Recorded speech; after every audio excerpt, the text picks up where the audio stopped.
Cosmos बँकेला मार्च 2024 अखेर संपलेल्या आर्थिक वर्षात 384 कोटींचा विक्रमी नफा झालाय।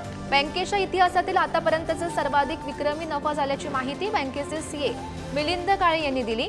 मार्च 2024 अखेर बँकेचा एकूण व्यवसाय 35,408 कोटी झाला असून यामध्ये गेल्या वर्षीपेक्षा एकूण 4,662 कोटी रुपयांची वाढ झाली आहे। बँकेच्या एकूण ठेवी 20,216 कोटींवर पोहोचलेल्या आहेत। कॉस्मॉस बँकेच्या 7 राज्यात एकूण 170 शाखा आहेत।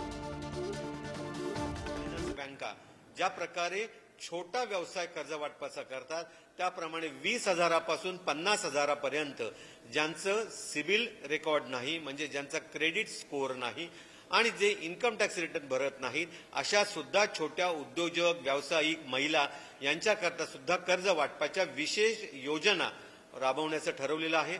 त्याकरता विशेष टेक्नॉलॉजीचा उपयोग हा करून घेतला जाणार आहे आणि या वर्षीच्या पुढील वर्षात हा 50% टप्पा गाठण्याकरता आमचा विशेष उद्दिष्ट राहणार आहे।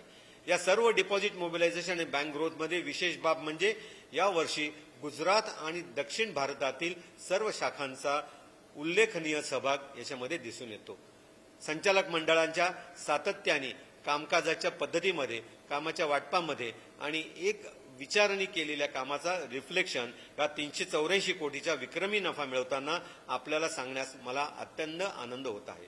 यावर्षी बँकेने एकूण मुंबईतील 2 बँका विलिनीकरण घेतल्या। या 2 विलिनीकरण करून घेतलेल्या बँकांमुळे बँकेच्या एकूण शाखा 170 झालेल्या आहेत।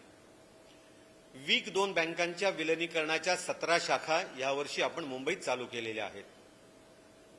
यामुळे मुंबई विभाग 50 शाखांसह कॉस्मॉसचा सर्वात मोठा विभाग झालेला आहे। या वर्षातील विशेष बाब म्हणजे कॉस्मॉस बँकेने सहकार क्षेत्रातल्या 1457 सहकारी बँकांमध्ये आपला 2 नंबरचा क्रमांक हा परत मिळवलेला आहे।